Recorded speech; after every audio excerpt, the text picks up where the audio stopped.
Nosso programa, temos aqui uma pergunta do Tiago.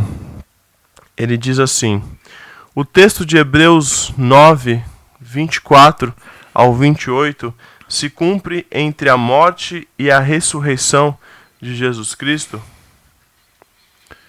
Vamos fazer a leitura desse texto. Hebreus, capítulo 9, verso 24 a 26, né? 28. Pois Cristo não entrou em santuário feito por homens, uma simples representação do verdadeiro. Ele entrou nos céus para agora se apresentar diante de Deus em nosso favor. Não, porém, para se oferecer repetidas vezes à semelhança do sumo sacerdote que entra no lugar santíssimo todos os anos, com sangue alheio. Se assim fosse, Cristo precisaria sofrer muitas vezes desde o começo do mundo. Mas agora ele apareceu uma vez por todas no fim dos tempos, para aniquilar o pecado mediante o sacrifício de si mesmo. Da mesma forma como o homem está destinado a morrer uma só vez e depois disso enfrentar o juízo, assim também Cristo foi oferecido em sacrifício uma única vez, para tirar o pecado de muitos, e aparecerá uma segunda vez, não para tirar o pecado, mas para trazer salvação aos que o aguardam. Então aqui podemos responder que sim, isso se cumpriu na morte, porque no verso 24 diz que porque Cristo não entrou em santuário feito por mãos, figura do verdadeiro, porém no mesmo céu.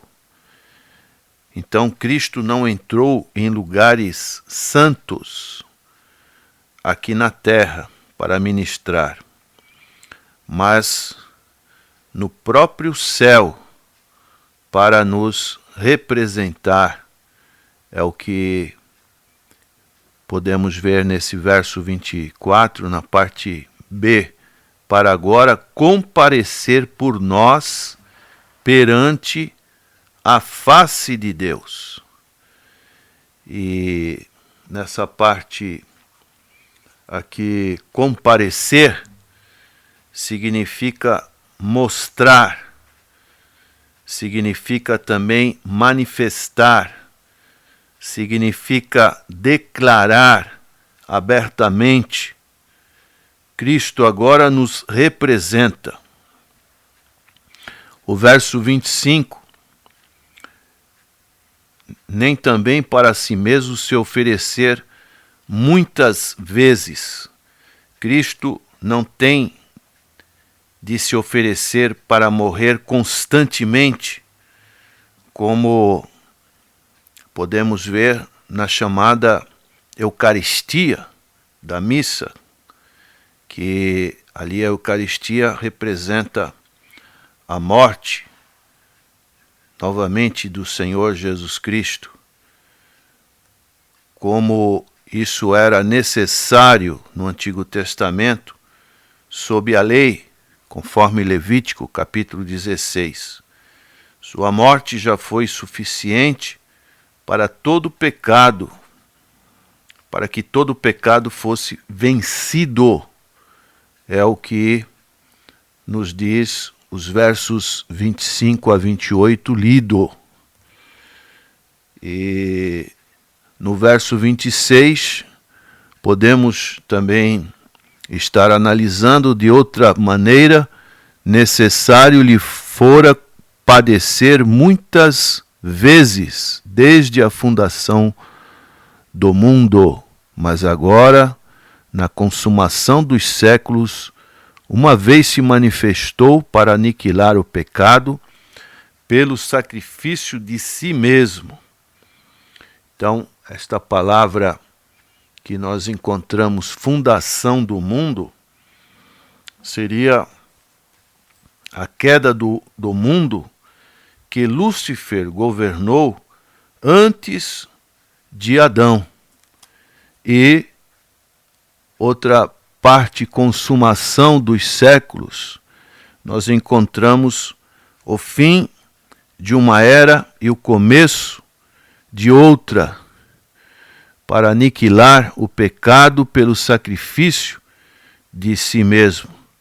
E foi um sacrifício que foi perfeito.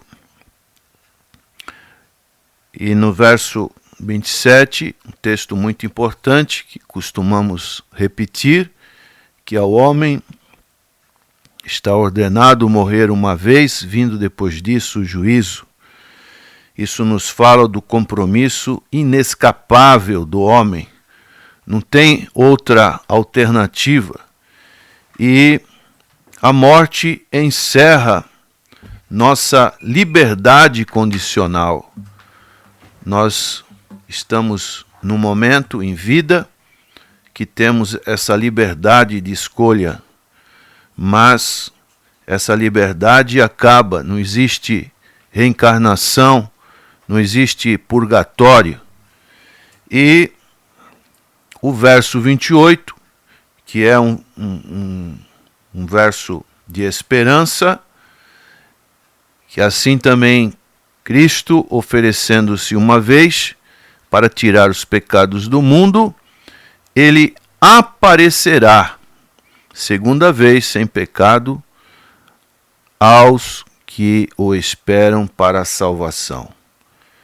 Então, aqui vemos a promessa da segunda vinda, quando Cristo virá à terra, já não sendo mais uma oferta em troca do pecado para salvar o homem, ele virá da próxima vez para reinar e colocar todos os seus inimigos sobre os seus pés. Portanto, apreciemos, demos valor a esta grande obra que o Senhor Jesus nos oferece, porque antigamente, na antiga aliança, tinha-se muitos sacrifícios, mas na nova aliança, somente um sacrifício do Senhor Jesus Cristo, porque a nova aliança foi consagrada pelo sangue do Senhor Jesus, não sangue de touros, de bodes, de carneiro, mas o precioso sangue do Cordeiro Imaculado de Deus. Amém. Outra pergunta que nós temos aqui do irmão Edson. Ele pergunta: qual a sua opinião sobre dança e coreografia dentro da igreja, na igreja? Vamos ler o texto que está em Romanos, um texto muito conhecido, né? Romanos 12, verso 1 e 2.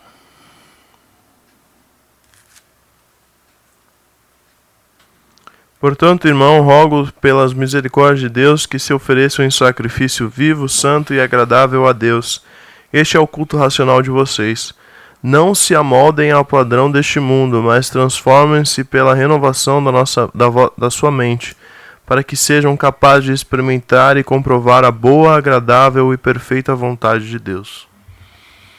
Então, um assunto extremamente importante, relevante, porque aqui fala de um culto racional. Por que racional? Porque é feito com o coração, a mente e a alma de seres inteligentes. E podemos ver o contraste no culto de ídolos, conforme Paulo mesmo escrevendo essa importante epístola de Romanos, capítulo 1, verso 25, diz: pois mudaram a verdade de Deus em mentira e honraram e serviram mais a criatura do que o Criador, que é bendito eternamente. Amém. Então, Paulo está dizendo nesse verso 25 do capítulo 1 de Romanos, culto de ídolos. E isso é para os nossos dias. O homem, muitas das vezes, tem se colocado como centro das atenções. Antropocêntrico é a palavra que fala sobre essa situação. Muito cuidado, porque o nosso culto deve ser de louvor, de adoração a Deus. Sacrifício vivo. O apóstolo Paulo coloca santo e agradável a Deus. Nós devemos oferecer sacrifícios espirituais agradáveis a Deus. A pergunta que levantamos diante dessa outra pergunta é: isso é um sacrifício vivo? Isso é algo que agrada a Deus? Ou simplesmente está agradando algumas pessoas? E Paulo também fala: não vos conformeis com este mundo.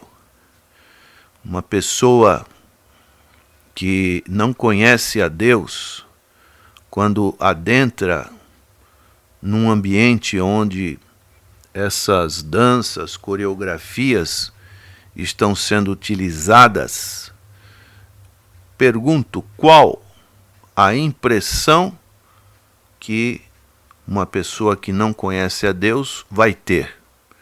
Será que isso vai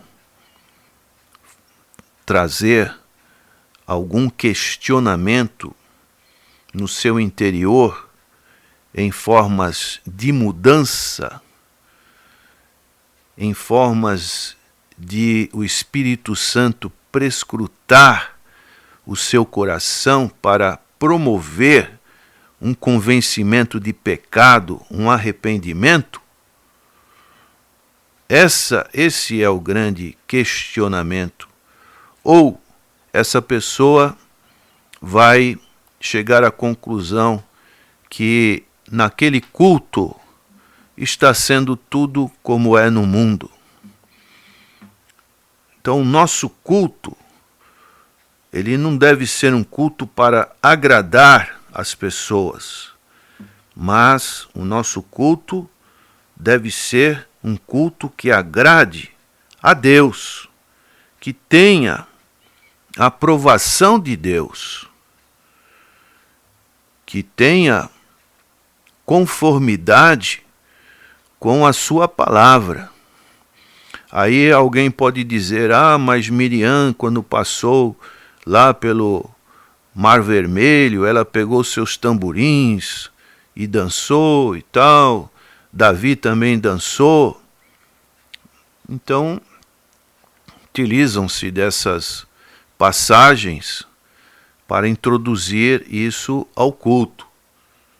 E precisamos ter cuidado com essas aberturas, porque precisamos ver o contexto em que isso teve essas ocorrências, né? Mas o culto é dirigido a Deus e devemos fazer de tudo para que a ação do Espírito Santo, nós que somos templos do Espírito Santo, uma pessoa que está em trevas, ela adentre num templo, ela possa sentir a diferença entre aquele que serve a Deus e aquele que não serve a Deus. Porque senão, como é que Deus vai atuar neste coração? Devemos orar, nos consagrar, para que, como diz Paulo nesse verso 2, na sua parte conclusiva, para que experimenteis qual seja a boa. Então a vontade de Deus sempre é boa, agradável e perfeita vontade de Deus.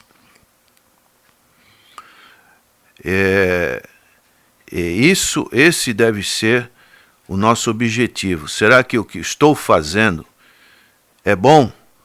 É agradável a Deus? Ou é agradável a algum grupo que quer introduzir práticas desse tipo no meio do povo do Senhor? Então precisamos de muita orientação, porque não podemos nos conformar com este mundo. Pelo contrário, devemos nos transformar pela renovação do nosso entendimento. Amém.